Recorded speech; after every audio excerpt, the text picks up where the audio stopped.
નમસ્કાર, આપ જોઈ રહ્યા છો ઇન્ડિયન પોલીસ પ્રેસ. હવે જોઈએ અગત્યના સમાચાર. આણંદ કસ્બા તલાટી કચેરીમાં મોટી બેદરકારી.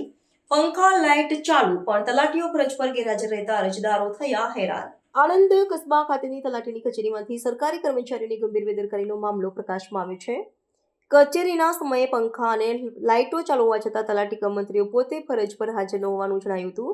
આના કારણે એક તરફ જ્યાં સરકારી વીજળીનો દુરુપયોગ થઈ રહ્યો છે, ત્યાં બીજી તરફ પોતાના કામકાજ માટે દૂરથી આવતા અરજદારો ભારે હાલાકીનો સામનો કરી રહ્યા છે. પ્રાપ્ત વિગત અનુસાર કચેરીના નિયત સમય કરતાં તલાટીઓ મોડા આવતા હોવાની ફરિયાદો અરજદારો દ્વારા સતત કરવામાં આવી રહી છે.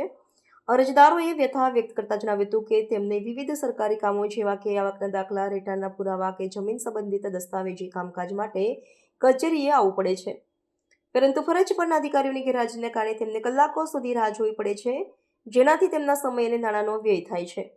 કચેરીની બહાર લાઈનો લાગવા છતાં કોઈ જવાબદાર વ્યક્તિ હાજર ન હોવાની સ્થિતિ સર્જાઈ હતી.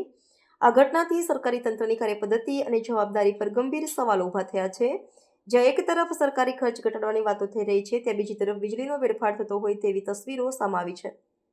સ્થાનિક નાગરિકોએ વહીવટીતંત્રને આ બેદરકારી અંગે તાત્કાલિક પગલાં લેવા અને તલાટીઓને સમયસર ફરજ પર હાજર રહેવા માટે નિર્દેશ આપવાની માંગ કરી છે, જેથી અરજદારોને પડતી મુશ્કેલીઓ દૂર થઈ શકે. જે અહીંયા તલાટીઓ સમયસર આવતા નથી, મોડા આવે છે, શું તકલીફો પડી હતી? તકલીફો એટલે સાહેબ, આ જિલ્લા સેવા સદનમાં તલાટીનો ટાઈમ 10:30 વાગ્યાનો છે, 11 વાગ્યા સુધી આવતા નથી, તો આ ગામડાઓના બધા અરજદારો કેટલી તકલીફ પડે છે એ કોઈ જોવા માટે તૈયાર નથી. શું કરવું જોઈએ? એની માટે તો ઉપલા લેવલે અધિકારીઓએ જેમની ઉપર કાર્યવાહી કરવી જોઈએ ને.